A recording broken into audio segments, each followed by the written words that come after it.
There's nothing better than seeing all your hard work stacked up in a beautiful pile like this.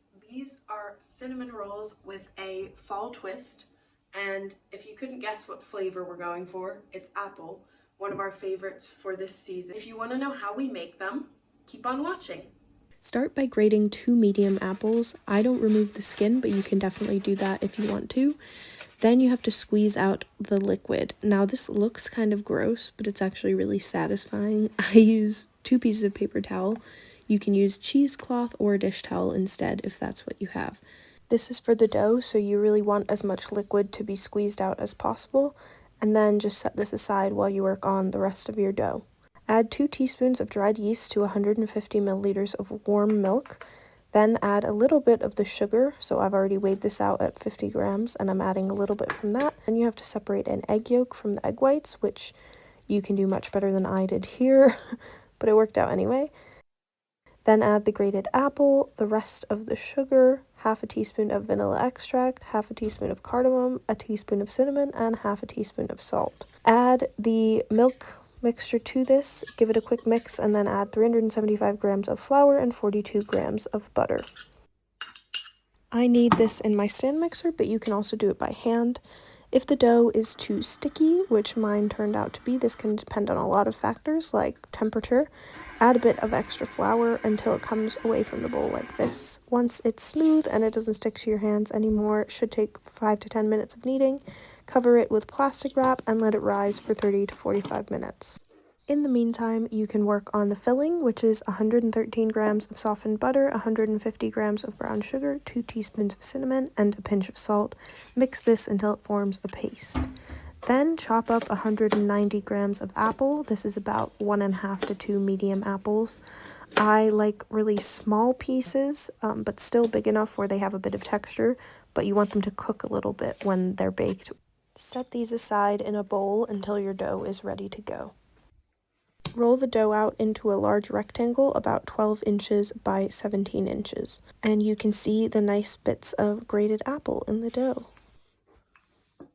Spread the filling on top evenly as you can. Mine wasn't that soft, so it was a bit of a struggle, but I got there eventually. Then you can spread the chopped apple evenly on top.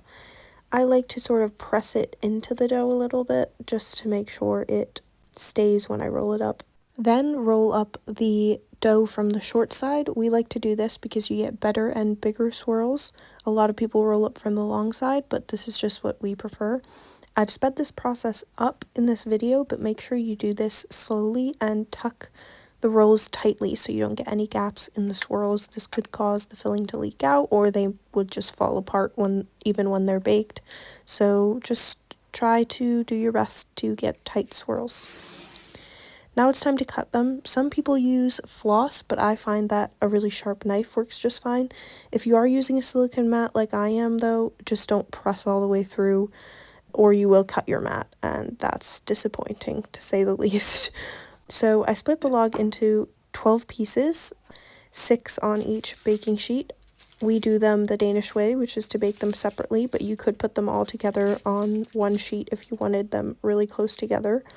Leave these to rise again for 30 minutes, then egg wash them and bake for 15 to 20 minutes. I think mine took about 19 minutes, so it really depends on your oven, but just keep an eye on them.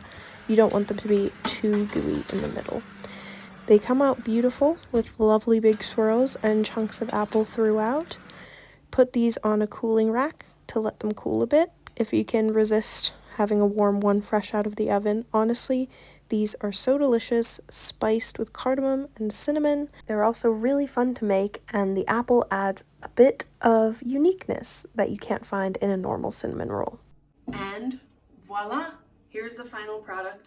You can always top these off with a bit of icing, which you can just make with powdered sugar, water, and a dash of cinnamon, but I like them just the way they are. You can also freeze these, which I'll probably do with some of them, and quickly defrost them in the microwave or leave them out to thaw, and then heat them up in the microwave to enjoy them warm. These are just the perfect autumn treat. If you'd like to try making these, the recipe is at the link in the description below. Please give us a follow and give us a like. Thanks for watching, and see you next video.